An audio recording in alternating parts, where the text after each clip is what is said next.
ZoomerLife. Health, wellness, and longevity from the world's brightest minds.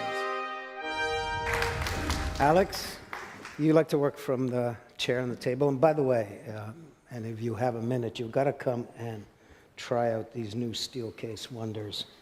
They're just fabulous. They're very cool, yeah. Yeah.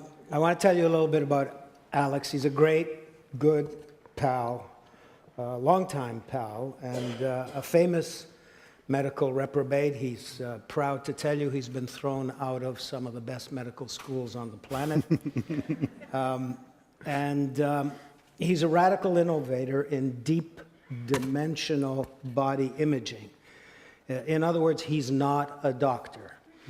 He's an artist, he's a photographer, and a technologist who has done visionary work. He's an expert in human anatomy and has a passion for the female. He has a passion for the human form. You're right on. For the human form.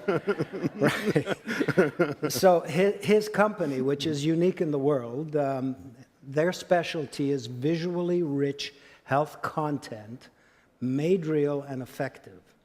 Not as hard to comprehend science described in Latin words, but in compelling human stories brought to life using brilliant 3D visualizations based on actual human data. Like, once upon a time, wasn't there a prisoner who got freeze-dried, a dead prisoner provided by the government of the United States? Yeah, Texas.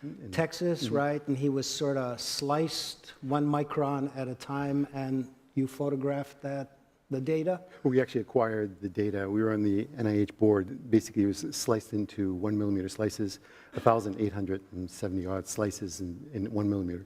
And so basically what happens is that we then get the data and we recompile it. So you've got gigabytes and gigabytes of data of a single person and went on to do it. Man, and that's how Chinese have done even more and more. You do that kind of fly through the human body. Well, there's only one. That's only one of thousands of data sets that we have right now. And that's one of the things that we'll be talking about is being able to get more data to understand the body from the small to the large.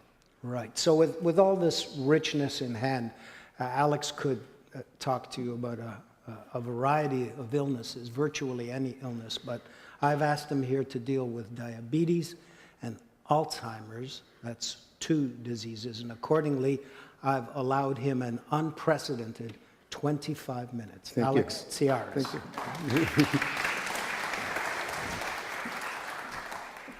I'm going to give you a little background. It's true, I was thrown out of 7 universities, so I don't even have a university degree, but unusually, I went on to teach myself mathematics, advanced math, and then physics and advanced physics. And I was offered a position as associate professor and chief of scientific visualization at Yale, where I was writing most of the algorithms in code for NASA to do virtual surgery in preparation for the astronauts going into deep space flight so they could be cut in robotic pods from a distance.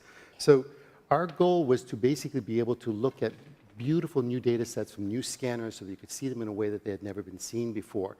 And that research and that work was very successful, but I felt that it was better to take this and create a separate company where we could actually really explore more of these kinds of applications in everyday life. So I went to New York City and created the Visual MD, and we are made up of technologists, scientists, physicians, artists, and storytellers. We have the obligatory, 150 terabytes of hard disk space applied to every project we have. Everyone has numerous supercomputers near their desk. We have proprietary algorithms and software. It's the kind of the geek kingdom, of nirvana. But the thing is that what we've been doing over the past 20 years, we've been acquiring data. We have every piece of data from the smallest cell, from the day you're born until the day you die, from the molecular structure all the way up to the gross anatomy. And the thing is that what we realize in this multiplicity of data is that our data is relatively soulless. It is just a series of X, Y, Z coordinates in abstract space. And we sit there saying, in order for us to give it a soul, it has to have a story. It's story that gives soul to data. And therefore, what we do is we take every one of these data sets that we do indeed love because we are technologists, and we try to figure out how can we indeed bring this back to what it is, someone's mother, someone's father, someone's brother, someone's sister, someone that is important to you, so that you actually understand the importance of the technology and the importance of the drama of what's going on inside your body. So I'll give you an example of a story. Here we have a story of chronic kidney disease. Here's a lovely man in Indiana who basically has a 1,000-acre farm. He wants to live to see his grandchildren grow up, but basically he has advanced stage chronic kidney disease. Scanning the kidneys, here he has stage 5. And what happens is that when you have chronic kidney disease, you're producing almost no erythropoietin, which is actually making more red blood cells, so you lose your vitality, you end up with anemia. Fortunately, his son-in-law had a perfect match. And so he was going to get a transplant, and it was going to give him his life back. In this, what we noticed is that we started coming up with new technologies. We worked with a number of universities and geneticists working with a Windstar München mouse, which had the ability to actually have what they call glomeruli. These are glomeruli. You have millions of them in each one of your kidneys that are basically filtering all the fluids going through your body. And here, what happened is that we had one where you could see was perfectly normal, and it's robust and like a beautiful raspberry. And here, it looks like it's in an ashtray, and this is the son-in-law's, and this is the equivalent of the man who has chronic kidney disease. And these conditions are directly related to smoking, all the things we've been talking about today, lifestyle-related diseases, which I'm going to concentrate on today, obesity, diabetes type 2. Now, a lot of people say to us, do you do this visualization for the professional community? But the beauty of this is, though we did this for a big meeting at the American Nephrology meeting, the beauty of visualization is that you get it. It gives you what we call that holy shit, I finally get it moment. And that epiphany is a very big deal, which I'm going to come back to in a moment. Then what happened is that we actually did the virtual surgery in advance, though it's quite a common surgical performance. And what happens here is it's sort of an unusual operation because maybe your kidneys are still producing a little bit of erythropoietin, so you put this in the false pelvis and you actually end up with 3 kidneys. And here he is now, well again, though he's on medication, immunosuppressants, and he has his 3 kidneys walking down the fields with his son with 1 kidney. Now, the beauty of this story is that, here we are talking about technologies, using 2-photon microns to actually scan the glomeruli and Windstar München mice and, supercomputers. But after we finished this, one of the things that I was flabbergasted by is that this is a totally preventable disease. No one ever talked about prevention. Everyone talked about dialysis. Everyone talked about transplantation. Everyone talked about end disease management. And it finally got me thinking, this is a terrible term, disease management. It's like taking care of a rabid dog. Who wants disease management? People don't want to manage their disease. What they want back is they want to be healed. They want their health and they want their vitality. So we said, we're going to stop this and we're going to actually refocus our technologies and our storytelling capabilities. And we're going to refocus it to the point where we're sitting here saying, let's look at the kidney where we should have started, flushing it out. The chronic kidney disease that you saw is principally created by hypertension and diabetes type 2, preventable diseases in most cases. And so what we did is we started to say, okay, as we have the ability to tell stories, let's go back and see if we can create the tool set of wellness that can be applied to every lifestyle-related disease and give people back their health and their vitality. And what we did is try to treat every one of our diseases, every one of our rules with the same kind of respect that we treat the body. So here, what we did is that here's an orange, for example. We scanned every piece of fruit and vegetable so that we could actually break it down when we're telling you nutrition stories to tell you, why are you eating that piece of fruit? Why are you eating that vegetable? Why are you eating that high fiber? What is it about those fats that are either good for your body or bad for your body? We wanted to show you how this is going to be deconstructed to make this. We gathered over 100 key opinion leaders in the country, and what we did is we found that people had extraordinary research done in this area, but they were basically siloed, and even the silos were splintered. So here's a magnificent image of an inside of a bone, and you would think that this is actually an osteoporotic bone. It is both an osteoporotic bone and is actually the bone of a 3-year-old child with not enough vitamin D. And what happens is the same things. If you do not have the proper nutrients, your body will not grow. We have so many nutritional problems in the way that we basically input our food. And these, what we wanted to do is document the evidence of every one of these. At the same time, what happens to our body when we overeat? We wanted to visualize so that you would really understand, rather than people just saying, don't overeat and your stomach gets bigger, you know, and then, you know, you get used to it. Well, what does that mean? Well, what it means is that you have these nerves that come down, they're called the vagus nerve, the 10th cranial nerves that come down from your neck. And basically, it comes down and it innervates your stomach. And when your stomach actually expands, it tells you, hey, I'm big enough now. Once it starts to get to 2 liters, it's so big, it loses communication. And all of a sudden, you do not know how to speak to your brain. The stomach is just in the sense of the neuron, never mind when you're talking about the nutritional. And we started to look at how much can the stomach hold? Little stories. We love the stories. You know, when you're born, 1 or 2 days, your stomach is the size of a chickpea. 3 days, 6 days, the size of a grape. 1 week later, it's the size of a strawberry. Week later, at 6 months to 1 year, it's a grapefruit, and then it becomes the size of a cantaloupe. These are the kinds of gradations of the size that your stomach goes through, and these are the kinds of things that we have to respect, that we maintain, that will allow us to maintain our lifestyles and the vitality. Now, when we talk about vitality, here's a very interesting kind of molecule that was discovered. It's called BDNF, brain-derived neurotrophic factor. It's called Miracle Grow for the brain. And one of the principal ingredients that makes it to create new neurons, or to create what they call neurogenesis or synaptogenesis, to optimize learning, is exercise. Just go and exercise. Anaerobic exercise is here and is the thing that produces this one molecule that just simply makes you or your children smarter. Another part that we wanted to just sort of like go into identify is why must I do anaerobic exercise? We wanted to visualize and give you understanding so that when your trainer says, oh, you need to build muscle, what are you? Well, you got to be stronger. Well, what does that mean? Well, I'll tell you what it means. Here is a piece of fat, okay? This is the nucleus of the fat. And in that, you have almost no mitochondria. These are the mitochondria here, these little blue objects. Mitochondria are the furnaces inside your cell that basically burn off all the foods, the lipoproteins, basically the fatty acids, and your glucose. Now, inside this fat cell, as you see, there are many, and inside this muscle cell, you see there are many. Inside this fat cell, you see there are none, or very few. You have 1,000 times more mitochondria in a muscle cell than you do in a fat cell. That's 10 to the 3rd power.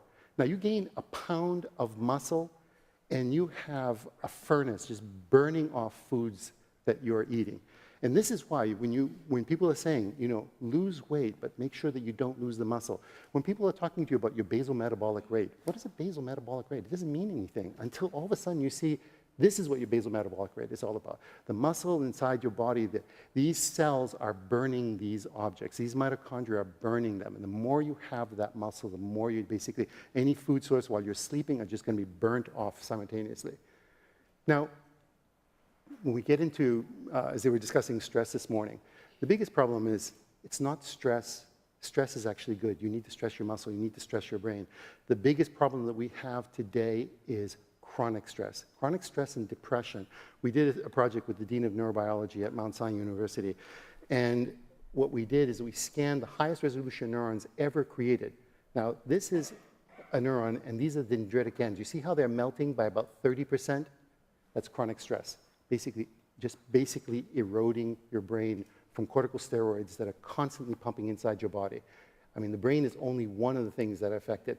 As you can see here, you multiply times the entire brain, the brain just shrinks. This part here, the gray matter that everyone's always talking about, just basically shrinks down, the outer components fill with water, and you end up losing a tremendous amount of mental power. This is from corticosteroids dependent on chronic stress, of which we are a part of every day. These are the things that we wanted to look at from a lifestyle perspective that we can control. We wanted to identify and show you through simple stories. Let me give you a little video here. We measure a lot of biomarkers because we want to know what someone's health status is. And we also want to have something we can track. Because there are things that as we track these over time, we can get a good index of someone's overall health. A good example of that is the level of inflammation in the blood. The biomarker that measures inflammation in the blood is called the C-reactive protein, and the average range is between 1 and 3.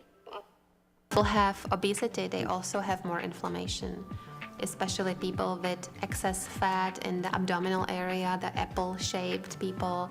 They basically carry a factory for inflammation in their belly that's actively producing all kinds of molecules that cause inflammation. This is because all fat cells are not created equal. Fat cells in obese people are actually made up differently than fat cells in lean people. In obese people, fat cells are surrounded by hungry white blood cells called mast cells. The mast cells eat the fatty acids and the fat cells' insides, or cytoplasms. They become bloated or foamy, garnering the name foam cells. Foam cells are related to atherosclerosis and heart disease. When people have chronic inflammation all the time, that kind of inflammation has been shown to contribute to all host of chronic diseases, from Alzheimer's, dementia, to heart disease, to cancer, to degeneration of the brain. And we can really do a lot to minimize the chronic inflammation. So if somebody has inflammation because they're carrying around 15 extra pounds and they're not getting to the gym, the solution's easy. We've got to get them working out and dropping a little bit of weight. We see that C-reactive protein level come down. And what that means is they're at less risk for heart attack, for stroke, for diabetes, for cancer. So it's very important to track that level of inflammation because it tells us what the overall health of the individual is. So as we continued to study this, we started to recognize, okay, now we know the rules of the game. We actually have seen the biology at the molecular, at the cellular tissue level, all the way up, the organ level, all the way up to the full system. So we started to write these protocols to actually take people through a 4-month program to see if we could get them off their meds, if we could actually heal them. And what we did is that we put them in scanners. We raised millions and millions of dollars to actually build these stories and try to figure out what was working and what wasn't. This person that we put through, we scanned their entire body. And take a look at what happens when he was obese. You see his lung here? See, there's no room for him to breathe. And you see how it expands afterwards. That fat just compresses. The visceral fat in here becomes cytokines. It's an inflammatory, it becomes an endocrine, it becomes very, very dangerous. In 4 months, this person was entirely off his meds. We put a number of people through these programs. And then what we wanted to do is sit there saying, okay, we now have the stories, we now have the understanding. But the problem is, it's very difficult to get people to comply. You have pharmaceutical companies and physicians, spending billions of dollars in marketing trying to get patients to comply with their drugs. You have dietitians and nutritionists trying to get people to comply with their diet programs. You have physical trainers trying to get people to comply with their exercise. It's the 900-pound gorilla. How do you get someone to comply? Well, the problem is that people do not comply through obligation. Do it because I say it's good for you. They just don't do it. And the billions of dollars are wasted. So we said, we need to create, people comply because they're inspired. But the problem is, I can tell you a story that can inspire you to start a program, but I can't keep you on the program. That's the biggest problem. Until I make you the story of your own inspiration. So what we did is said, having the greatest content in the category of wellness and explaining to people, I need to give you tools to tell the story of yourself. But to tell the story means you have to start with actually combining 4 big businesses that are siloed and splintered. The first one is the personal health record or the electronic medical record. The second one is content.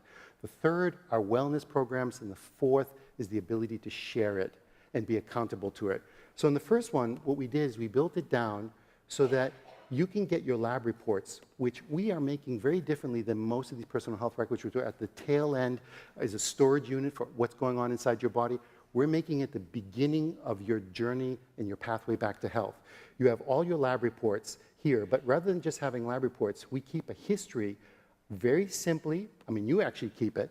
And here's a person that we took for the first 4 months. Here are his lab reports. He had diabetes type 2. His glucose was normal at the end of 4 months, but when he wants to look at his trends, he looked at it over months, and he saw at the beginning his numbers were actually very high. So he can actually go back and take a look at the history of his, and here, when he was high, he can actually go back and see what was, I want to learn more. What's going on? So one of the first things we wanted to do was to actually demystify lab reports. Lab reports are like hieroglyphics, and only the physio, my doctor, knows. No, there's no reason you shouldn't know. It's a very simple story of what glucose or A1C, these are lovely little stories about what's going on inside your body and what parts of your body are producing it, are suffering it, are needing it. And we told little stories of what's happening inside the body. In these kinds of stories, we felt we're going to be the first thing to really help you understand and take control. Now, on the other end, if you're on the low end of glucose, you're going to have other conditions. On the high end, so every biomarker, every lab report is broken down into a beautiful little story to tell you. But if you're flagged, it will also tell you stories that you should actually go take a look at, like you might have diabetes type 2. Okay, I'm going to tell you a more elongated story about diabetes type 2. Let's go here.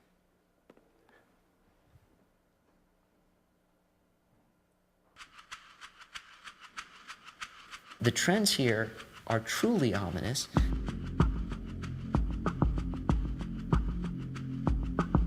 The CDC recently published a report indicating that should current trends persist, by 2050 or thereabouts, as many as 1 in 3 Americans will have diabetes. I don't really understand what hope we have of dealing with the national economy if 1 in 3 of us is diabetic. Currently, more than 23 million Americans suffer from diabetes, and an additional 57 million are pre-diabetic, with a high risk for developing the disease. 90% of those with diabetes have type 2 diabetes.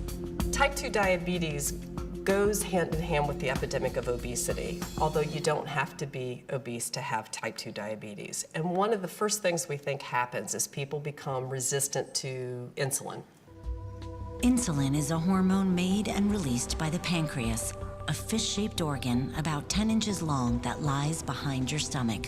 Insulin's main function is to regulate blood sugar throughout every cell of your body.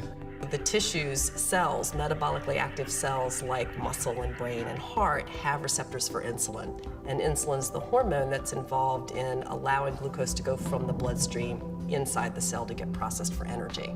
And in insulin resistance, that process is very inefficient and it doesn't work very well. When insulin can't move glucose into the cells, the glucose stays in your bloodstream, raising your blood sugar level. Then your pancreas makes more insulin to compensate for the extra blood sugar.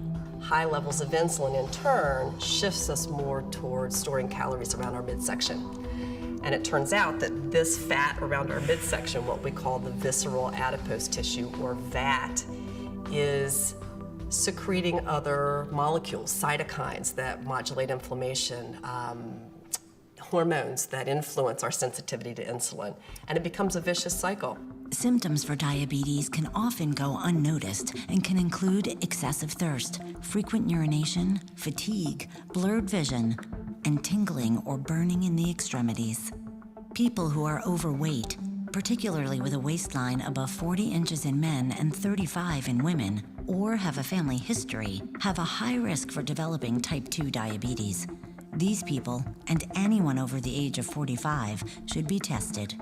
The most common test for diabetes is the FPG, or fasting plasma glucose, which is a blood test taken after you haven't eaten for 8 hours. The normal range is between 70 and 100. People with consistent readings over 125 are considered to be diabetic. The other common blood test is called the hemoglobin A1C. This hemoglobin A1C, do you remember what that means? You know what that's about? No. Okay. So hemoglobin A1C is this blood test that gives us basically an overview of how good your sugar control has been over the past couple of months. Okay. Okay, so the blood sugar gives us instantaneously what your sugar is right when we draw it, and this gives us sort of a 2 or 3 month view. Okay, so it's a more stable estimate. The normal number is less than 6. I'm nowhere near that. You're nowhere near that. You know, one thing about diabetes is that it accelerates aging in every organ of the body. In fact, it's a great model for studying aging. A diabetic is going to age more quickly.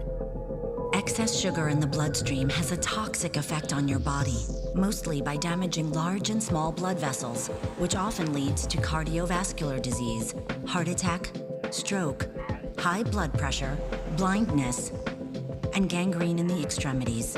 Diabetes is also the leading cause of chronic kidney disease in the U.S. If we could control our risk for diabetes, if we can control our weight, if we can control what we eat, we can reduce the risk of diabetes and slow the aging process. So little stories that explain to you along the way, along your path, things that are going on inside your body, what's happening. The idea that you want to basically find out, every aspect. These stories are then delivered to you at the time of your need when you're flagged. Okay, so now I know my numbers. I understand my numbers. Now I've been told what the consequences are. What do I want to do? I want to do something about it. So I can get on a program where basically every part of the nutrition information that I was showing you earlier can be shared, where I can actually use this to plan my meals. I can actually have what we are bringing together called vitality guides. It may be your nutritionist, it may be a physician, it may be a nurse, it may be your trainer. They can get on and give you information about what's going on. They can help you plan your meals. They can help you plan your exercise. A simple, elegant way to map out your day of everything that you're going to do in relationship to how am I going to not only plan my meals, but how is the meal going to be tracked. Information is going to be provided at time of need again.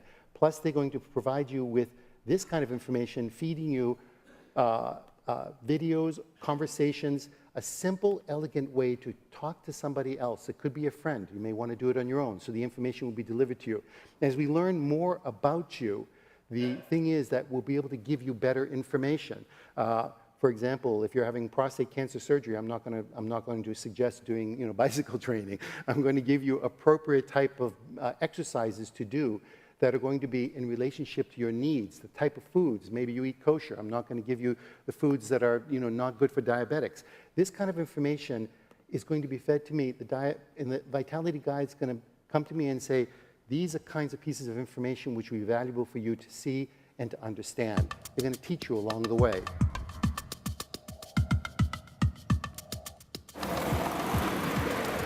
When you exercise, your body's cells absorb glucose as fuel. If you suffer from diabetes, your cells cannot absorb adequate glucose. But when you exercise, your cells can absorb up to 20 times more glucose than they can normally. This lowers blood sugar levels and helps manage diabetes while keeping weight under control. Exercise plays a key role. When tissues are exercised, it enhances insulin sensitivity. It helps us build our metabolically active tissues. It really is one of the mainstays. 30 minutes of exercise 5 times a week, boosting dietary fiber, cutting saturated fat was compared to diabetes medications. The lifestyle was superior in terms of preventing progression. So the reality is that most medical problems, including largely the chronic lifestyle illnesses, which is what obesity leads to, like hypertension and diabetes, can be reversed with weight loss. And if people would focus on those things, they can virtually eliminate most of the chronic lifestyle diseases.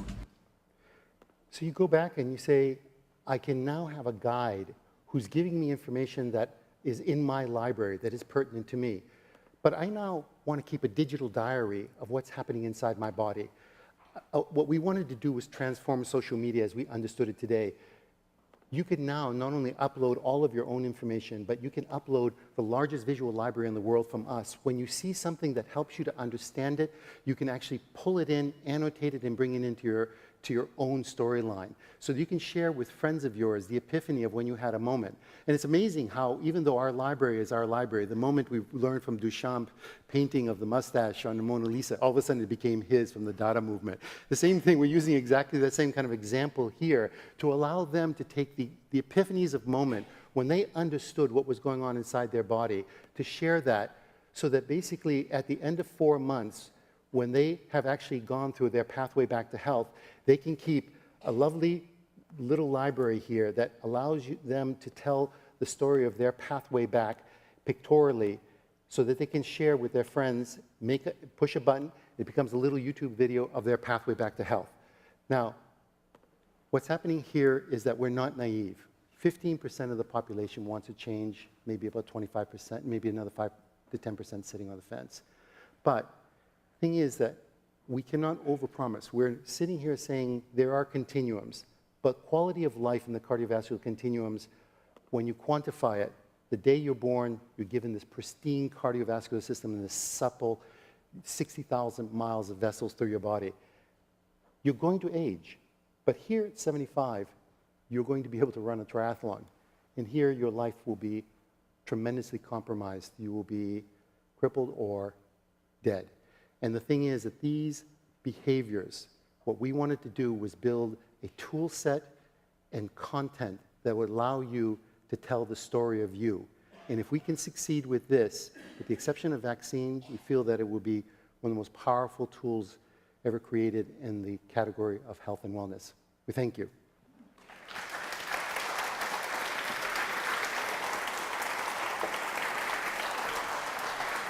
Alex, I want a picture with you. I have to get my proverbial kiss. That's fantastic.